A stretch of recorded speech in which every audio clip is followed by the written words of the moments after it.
Kilya Jangse Kumar Farooq.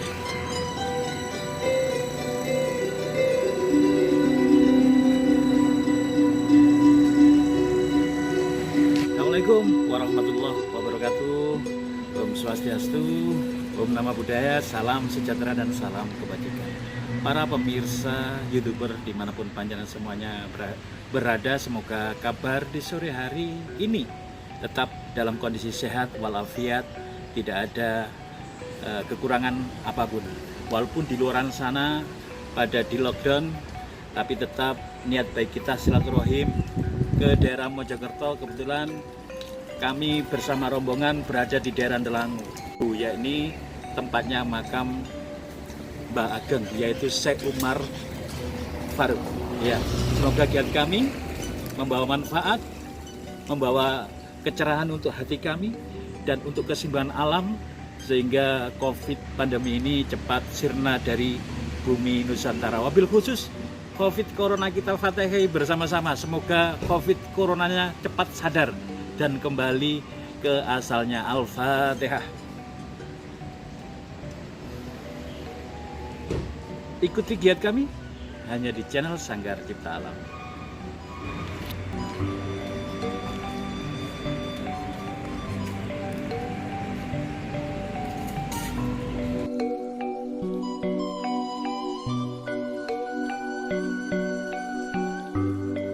Mulai hari ini sampai tanggal 20 tidak ada melayani kecuali online. Ya, tambahkan online, Pak. Oke, selamat sore semuanya para pemirsa YouTuber dimanapun Anda berada, melalui channel Sanggar Cipta Alam giat kami. Kebetulan kita bertandang silaturahim pada kesempatan sore kali ini berada di daerah Gondang. Iya guys, ya? Kita di daerah Gondang, tepatnya di makam beliaunya Ki Ageng Umar Farooq, atau ada nama gelar lain guys? Gak ada, cuman itu ya. Ya, beliaunya adalah kiai di wilayah sini.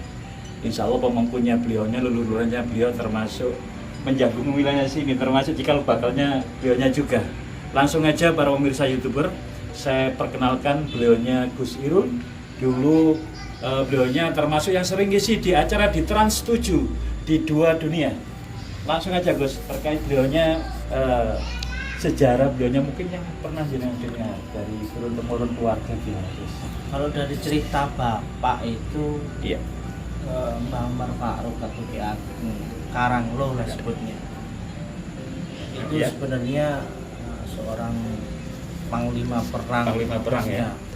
Ada yang mengatakan dari Demak, Daerah Demak, ada yang mengatakan termasuk panglimanya dari Majapahit. Iya.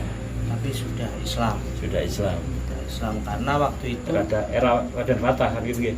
sebelumnya. Sebelum Raden Fatah. Oh ya. Karena waktu itu ditemukannya sudah ada nisan.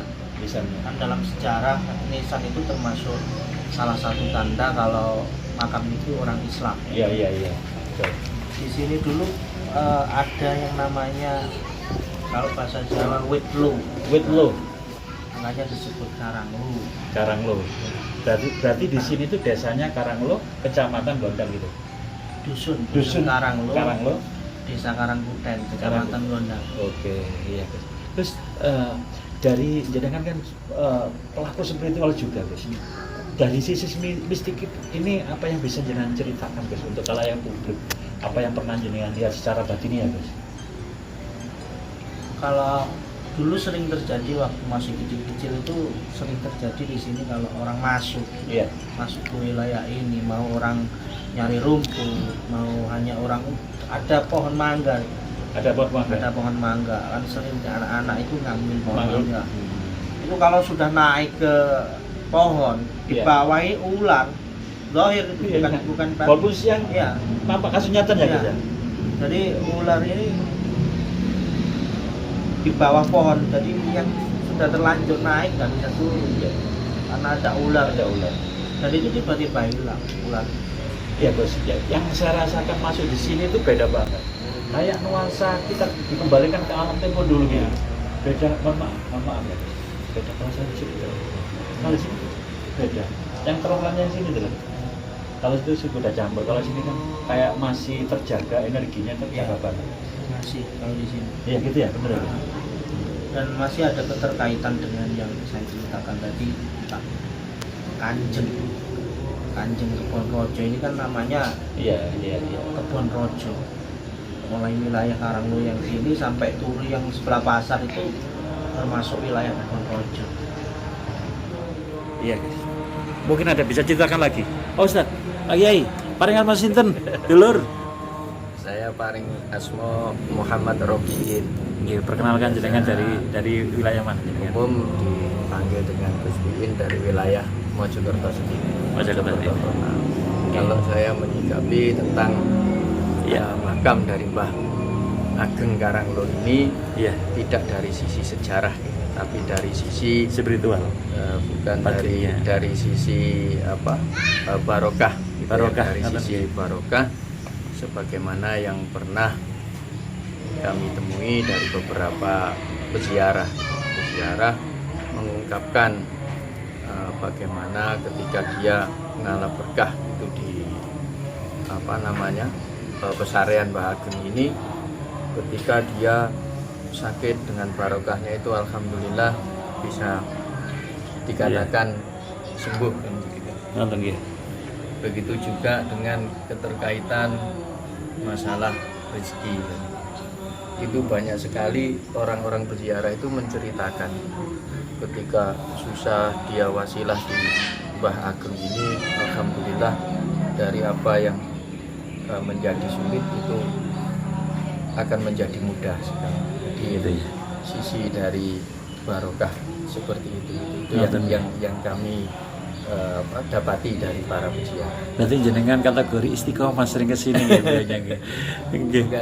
Bukan istiqomah, cuman pernah ikut saja karena di sini setiap hari Kamis malam Jumat itu ada majelis rutinan itu banyak sekali, termasuk dari wilayah Gresik, Sidoarjo, Surabaya, itu satu persatu itu sempat kami tanya itu, yaitu tadi ngalap barokah. Ngalap barokah.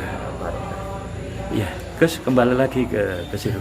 Gus, di sini tuh kan banyak barang, termasuk barang-barang gaib, seperti pusaka kayak apa, termasuk untuk warga sini kalau menemukan itu setengah agak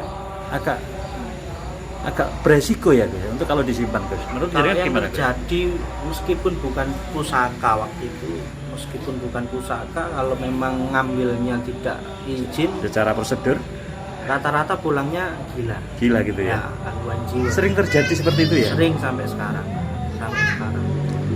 Gitu ya Gus ya. Iya. Ini para pemirsa YouTuber, saya bersama Gus Ipul atau Satria Bani. Ya. Ki, gimana? Mohon maaf Ki. Secara batinnya, secara spiritual tempat ini seperti apa Ki? Mungkin bisa disampaikan ke publik. Gini. Sebelumnya, Assalamualaikum warahmatullahi wabarakatuh. Kalau saya lihat dengan secara batin saya, di sini memang Ki Ageng itu orangnya penolong. Iya. Penolong dan dia sangat dermawan sekali. Kalau ada niat-niat yang jelek ada di sini, itu akan berbalik dengan sendirinya. Sosoknya beliau seperti apa Gus? Mungkin bisa disampaikan.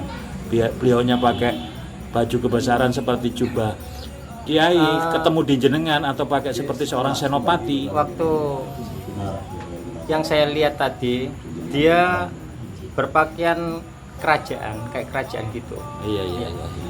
Seperti itu. Jadi dia tidak pakai jubah. Tidak seneng malah dia pakai jubah. Gitu ya? Iya. Malah Iya. pakai pakaian Jawa. Pakaian Jawa. Pakaian Jawa. Luar biasa. Ya, jadi seperti itu yang saya lihat dengan batin saya, dan alhamdulillah tadi sudah saya ajak berkomunikasi juga dia. Gitu aja. Iya. Oke. Seperti itu. Gus Irul, mungkin ada yang bisa ditambahkan Gus terkait makam beliaunya, atau apa yang perlu disampaikan untuk masyarakat sini tentang beliaunya Gus? Kalau menanggapi tentang sosok Mbah Umar itu memang mempunyai khotim Iya. atau abdi. Ini tadi pakaiannya memang kerajaan, karena memang dulu beliaunya seorang panglima menurut Iya, menurut iya. sejarah itu. Iya, iya, iya. Dan untuk yang mau ke sini atau berziarah ke sini yang penting pakaian sopan, uluk salam lah istilahnya, uluk salam, nggak berbuat macam-macam, aman-aman saja. Iya, iya. Kalau mempunyai niat-niat yang jelek, otomatis. Karena di sini termasuk gudangnya bangsa jin. Iya, termasuk juga. Wilayah sini, wilayah Purworejo ini gudangnya Termasuk bangsa jin. banyak barang-barang yang luar biasa yang Ya. terpendam di wilayah sini, termasuk yang di belakang situ. Banyak, Iya, banyak sekali, Charles. kayak petian gitu loh. Banyak sekali memang. Tapi itu tadi resikonya kalau kita Ini ambil, tanpa etika ya, resiko tanggung sendiri ya Gus ya. kecuali dikasih. Dikasih. Kalau dikasih beda. Iya, iya, iya, iya. Oke, mungkin Ki Satrio Paningin, mungkin ada disempurnakan lagi, mungkin ada yang ditambahkan. Dan beliaunya bertitip pesan ini kepada seluruh umat pada zaman sekarang, tolong jangan saling serakah, jangan mementingkan duniawinya, ayo dipentingkan ke Allahnya. Berpesan seperti itu. Termasuk kerukunan juga ya. Kerukunan, Iya. Iya, sudah mungkin juga Bu. Iya. Ini para pemirsa YouTuber melalui channel Sanggar Cipta Alam, kebetulan saya juga bersama Ki Arya Bumi. Ki, selamat sore Ki. Selamat sore, Assalamualaikum warahmatullahi wabarakatuh. Waalaikumsalam. Iya Ki. Mungkin ada yang disampaikan Ki terkait sisi spiritual tentang beliaunya Ki. Ya, kita sebagai generasi penerus dari leluhur, dan memang kebiasaan kita juga mendatangi termasuk leluhur-leluhur kita, yaitu dalam rangka napak tilas sejarah, biar generasi-generasi kita mengetahui sejarah leluhurnya. Iya. Bahasanya uri-uri budaya. Minimal yang kita tangkap di sini ya, energinya sangat luar biasa, sangat tenang, Iya. damai. Ya paling tidak kita kalau bahasanya mencari seorang aulia atau waliullah yang betul-betul hidup ya susah. Iya, Kita iya, nggak tahu, iya. tapi yang kalau sudah tidak ada gini kan sudah ada dibuktikan. Karena apa? Beliaunya sudah dimakamkan atau sudah wafat beratus-ratus tahun. Iya. Akan tetapi ya Sejarahnya masih sejarahnya ada atau dan masih dirawati iya. oleh generasi penerusnya atau kita semua yang saat ini, sehingga makam beliau juga nampak terawat betul. Ini menunjukkan juga karomah dari Allah. Ini sudah nyata. Jadi andai kata beliau tidak ada kelebihan, tidak termasuk salah satu waliullah, artinya wali-walinya Allah, tidak mungkin. Wong kalau orang biasa saja kalau sudah 100 hari, 1000 hari ya sudah Tengering. tidak dikenal, ya dah. Ini bukti nyata. Jadi dan siapa juga yang menggerakkan kita semua datang ke sini merawat, ya enggak, beliaunya enggak Iya. menyuruh, ya dah. Ya, Tadi kita juga kesini kan spontanitas juga. tidak ya. lain karena ya digerakkan sama Allah Betul, sebagai betul. bukti atau tanda kemuliaan atau karomah beliau. Jadi paling tidak yang bisa kita petik dari napak tilas seperti ini adalah, satu, kita biar mengenal sejarah, yang kedua kita biar bisa meneladani. Iya. Kalau mereka itu orang baik, orang yang dalam kehidupannya itu bermanfaat bagi masyarakat, minimal dikenang. Nah, harapan kita semua seperti itu, sehingga Oke. kita dalam hidup berbuat sebaik mungkin. Nah, sehingga sesuai dengan tujuan penciptaan kita, yaitu rahmatan lil alamin, sehingga sebanyak-banyaknya memberikan satu manfaat, sehingga kita nanti ketika kelak kita sudah dipanggil Allah Subhanahu wa taala, generasi kita, anak turun kita mengenal kita dengan baik seperti beliaunya. Itu harapannya. Itu saja. Iya. Mudah-mudahan nilai-nilai sejarah ini nanti kita terus bisa meneruskan. Amin, amin, amin. Dan termasuk sebagai generasi Nusantara. Ini ya perlu, kalau enggak kita siapa lagi? Betul. Enggak mungkin lah orang di luar, bahasanya itu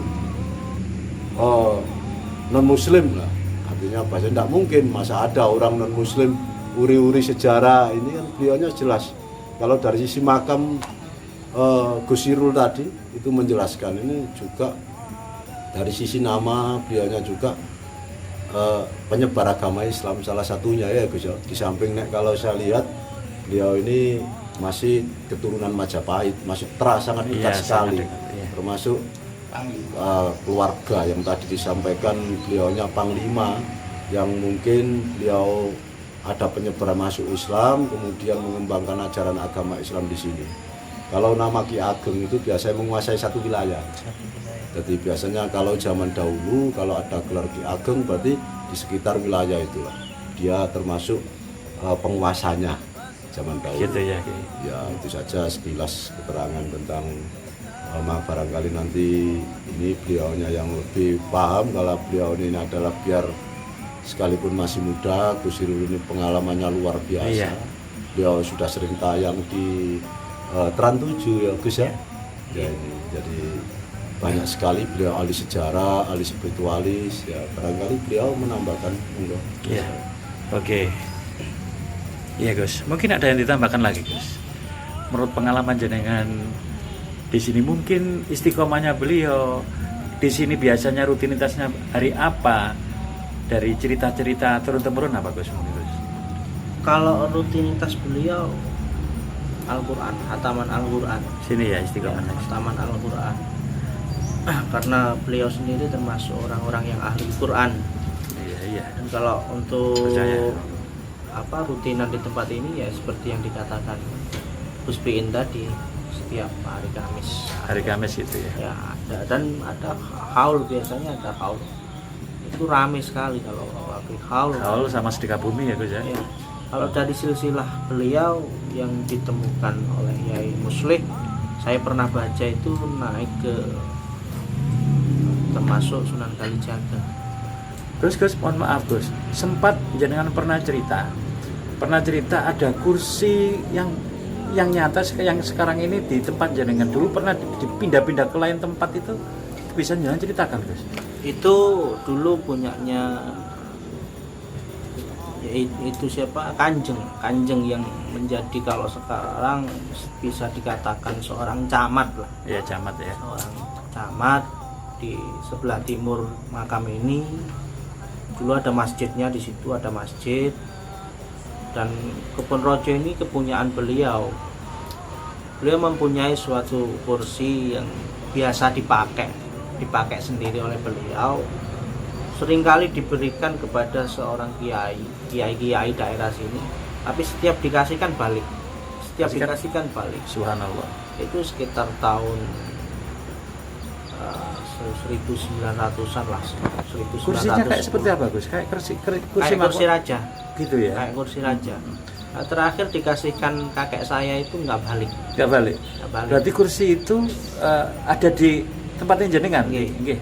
Alhamdulillah. Dan kursi itu luar biasa. Saya pernah melihat dulu waktu masih ada bapak, kalau didudukin orang lain langsung dilempar. Gitu ya, subhanallah. Ya, terakhir sudah nggak berfungsi itu ketika bapak sudah wafat. Tapi sebelum wafat itu pernah saya tanya, Pak ini kok nggak fungsi, kenapa? Katanya khodamnya kakinya patah dibawa ke Mekah, ditambah no. Saking sirinya beliaunya, istilahnya gitu. Istilahnya mulai sabar, penunggunya mulai sabar, istilah seperti itu Gus. Sekarang sudah nggak apa-apa, tapi kursinya masih. Tapi bentuk ukirannya yang lama, ukirannya masih. Energinya masih tetap terasa emang. Dan kursi itu terbuat dari emas. Subhanallah. Terbuat dari emas, tapi waktu di sini sudah dilapisi dengan kayu-kayu. Dari dalamnya paku itu saya lihat segini emas full. Subhanallah. Semuanya terbuat dari emas. Luar biasa.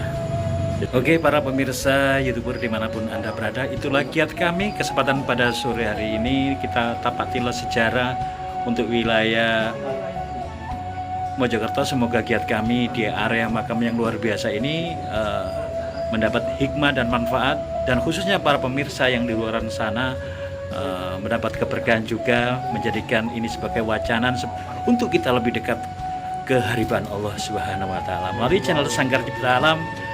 Wassalamualaikum warahmatullahi wabarakatuh. Om Santi Santi Santi. Rahayu Rahayu.